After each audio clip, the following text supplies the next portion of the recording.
Welcome to Week 8 of the Iowa Conference Series here on YouTube, as we had a great Week 7, and we are moving ahead to a fantastic Week 8 with some great matchups in store for you here. Before we get to the action, I wanted to give a shout-out to Zion Haywood, the stud running back for my Don Bosco Dons, as he is once again the National Offensive Player of the Week after pitching in 20 carries for 147 yards and 2 touchdowns with 6 catches for 101 yards and another receiving touchdown in the blowout 65-7 win at Iowa City West this past week. So congratulations to Zion. He is once again your National Offensive Player of the Week. And before we get to the Week 8 matchups, we do want to go ahead and go over the results from Week 7. It's another great win for Waverly-Shell Rock as they host Iowa City High and get the win 28-16. Waterloo Columbus hit the road but was no match for Gladbrook Rhinebeck as the Rebels pick up their second win of the year 36-21. My Don Bosco Dons blew out Iowa City West 65-7. It's a good win for Cedar Falls as they beat Central City 28-14. Number 2 Starmont, number 1 at the time, destroyed Williamsburg 70-21 on the road. Cedar Rapids Kennedy squeaks past Solon 34-33. In non-conference action, Grundy Center is all over Army 47-22.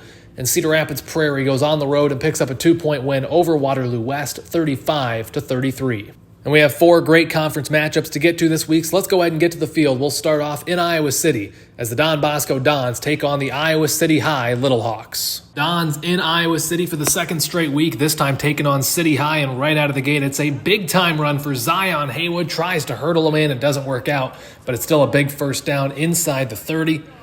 And a couple of yards later, Haywood would do this. 20, 15, 10, he's gone. Touchdown, Dons.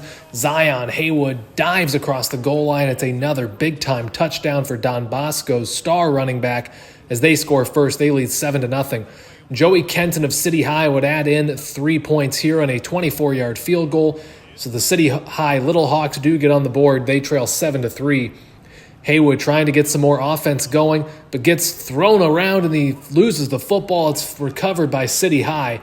And the Little Hawks, with a big turnover defensively, they'd look to turn that into points on the other side of the football. And here they have first down and goal from the 9. Deshaun Wheeler finds the freshman Z. Smith, and he dives across the goal line for a touchdown. City High takes their first lead of the day. It's 10-7 Little Hawks, 7 minutes to go until the half. Don Bosco looking to respond here on this side of the ball. Haywood gets a big hole. Great blocking. Jukes a couple guys. Still going across midfield. Breaking more tackles and finally dragged down from behind. What a run by Haywood all the way to the 48-yard line. And the Dons trying to finish off the drive. Haywood on the reception. Makes a juke. Uses his speed and he's into the end zone. Haywood on the receiving end of the touchdown pass from Taven Jackson. Haywood's second touchdown of the half, as Don Bosco reclaims the lead 14-10 with just over 5 minutes to play until the break. But City High looking to get the football moving again, but it's intercepted by Shaq Strong. The safety dives and makes the interception as Don Bosco gets a big play there defensively. But City High with the football again, but it's the redshirt freshman Timmy Mays, that defensive lineman, getting into the backfield. City High cannot get anything going as Don Bosco uses a timeout. And Braylon Seymour comes wide open down the field, caught at the 15, dragged down at the 5-yard line. Just seconds to go until the break, but the Dons hurry up to the line. Haywood gets the football. He's got to get in on this play or else they might not score, but he does.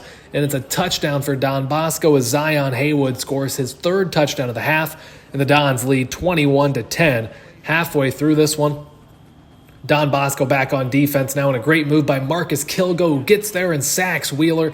And that's a milestone for Kilgo, as that is his 10th sack of the season. What a season he has had so far. The senior linebacker plays a lot of defensive end.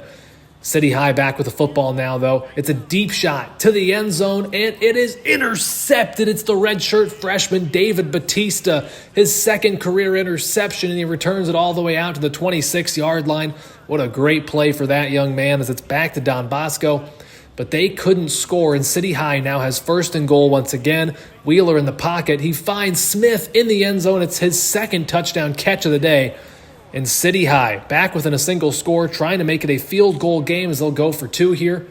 Wheeler, clean pocket for a moment, but Carson Patterson gets to him and brings him down. The 2-point try fails, so a touchdown is needed for City High to take the lead. Football back to City High now as the Don Bosco offense can't get anything going, but Duncan Stockton gets back there with the sack. They say Gilbertville runs on Duncan as he gets back there for the big stop. City High has to punt. Jerron Sunday back deep to return. And he's going to look to get upfield. Makes a juke move, and now he's got plenty of space. To the 40, to the 30. He's got to beat the punter who's got the angle, but it doesn't matter as Sunday's too fast, and he's gone for the touchdown. A massive special teams play for their special teams star, Jerron Sunday, as Don Bosco reclaims the momentum in this football game. A huge, huge play for Sunday. And Danny Powers makes one himself. It's intercepted by the converted linebacker, now playing safety. Good return here, too, all the way up to the 39-yard line. So Don Bosco back with the football, trying to make things happen.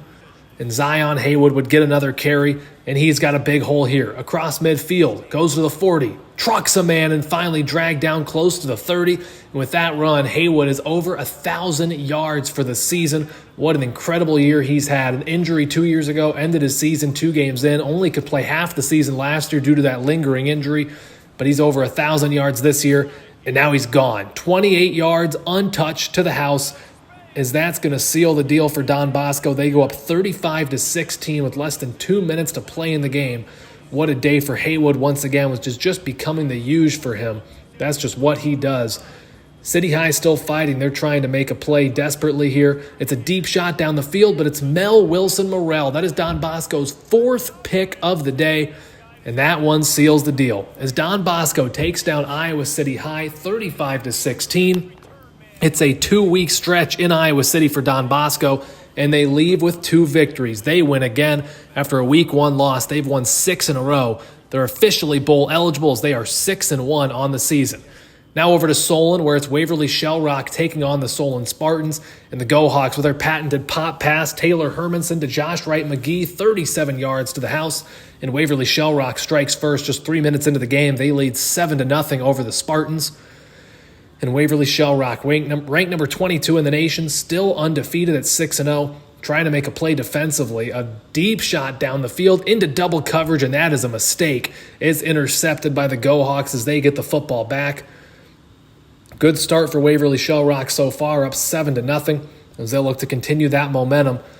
Hermanson sends Keon Maddox in motion, another pop pass, and he's not going to be touched. Into the end zone from 3 yards out, it's 14-0 Go-Hawks with 30 seconds to play in the opening quarter, as Waverly-Shell Rock doing what they do, chewing up clock and going with that patented pop pass. And speaking of that, here's another one to Wright McGee this time, going the other way, and again, he's not going to be touched. Into the end zone from 8 yards out as it is 21-0 Go-Hawks. Just had the 2-minute warning, a minute 56 to play until the half. But the Go-Hawks would get it back, and it's the same thing, same result. Wright McGee, his 3rd touchdown of the opening 2 quarters, and it is 28-0 Go-Hawks at the break.